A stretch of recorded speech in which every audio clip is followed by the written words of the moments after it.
Good evening, viewers, and welcome to Technical Delights. Phones, tablets, laptops, gadgets, we have everything for your entertainment. Today's guest comes from Norwalk Community College, where she's made the most interesting axe. Please welcome the mastermind of that beautiful axe, Sarah. Welcome, Sarah, to our show. Thank you for having me. Now, tell me what made you think about making the axe.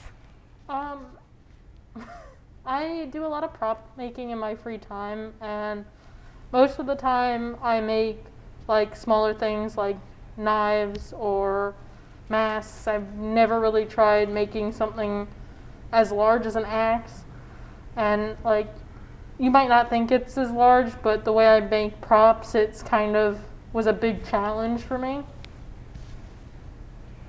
I'm very curious to ask, what tools have you used to make the wonderful axe? I use foam sheets. They're about like maybe 1/4 of an inch thick, and an X-Acto knife to cut it out, and then I'll use either a Sharpie or a sharp pointed pencil to trace out outlines. Then from there it's just using hot glue and some paint. Well, I'm surprised. I also heard you brought in a picture, am I right? May we see it? Yeah.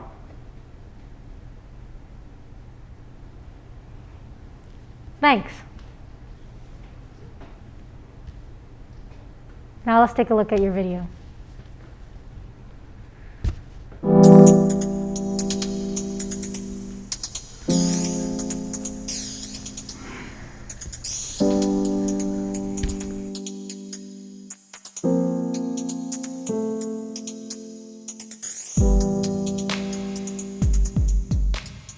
Hi, my name is Sarah. I'm a college student, artist, and content creator. Today I'm going to be talking about prop making and my creative process. When I do my prop making, I usually start with an idea, and then I sketch a bunch of concepts for that might fit what I want to try and make. It's a process of trial and error until I find some style that I like, and then I just roll with it.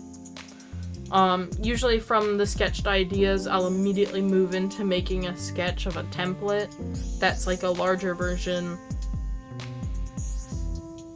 trying to size it so that it's like the right size to my hand. But sometimes it doesn't always turn out that way. Sometimes things are a little bit disproportional. But in the end, I can correct mistakes that I've made while I'm putting it together. After the template is made, I cut it out and I place it on some of the foam sheets that I use. I trace it and then I cut that out with an X-Acto knife.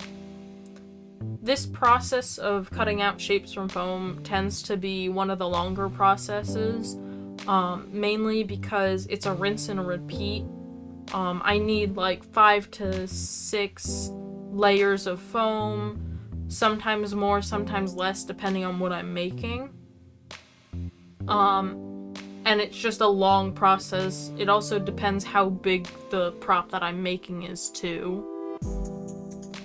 Once the foam pieces are all cut out, I move on to gluing it together. I usually use hot glue for this process because it's easy to use it to seal up the edges where there's gaps. I also find it to be the fastest way to put props together. Depending on what kind of prop I'm making, I'll do a wire framing inside or just like a series of wires placed within it to give it more of a shape.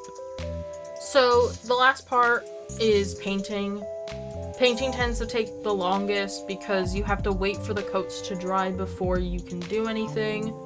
I usually start with just doing a solid coat of black over the prop because usually that will also help hide any holes that I put in it. It'll show me if there's like any issues with the gluing where there's like cracks in it. And it's also a good base because some of the paints I use will not take on the hot glue that's showing. Once all the painting's done, you're pretty much done. The only time I sometimes occasionally will do like touch-ups afterwards with a little bit of painting, like on edges that are kind of showing a little bit. And then I'll occasionally take a Sharpie and draw on some designs or patterns onto the prop. And now you're done. You got a fully completed prop.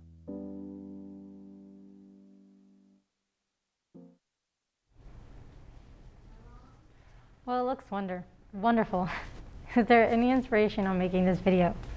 My inspiration for these videos is more of taking like the concept from videos I've put on YouTube and kind of changing them a little bit so that it works more for talking about my creative process.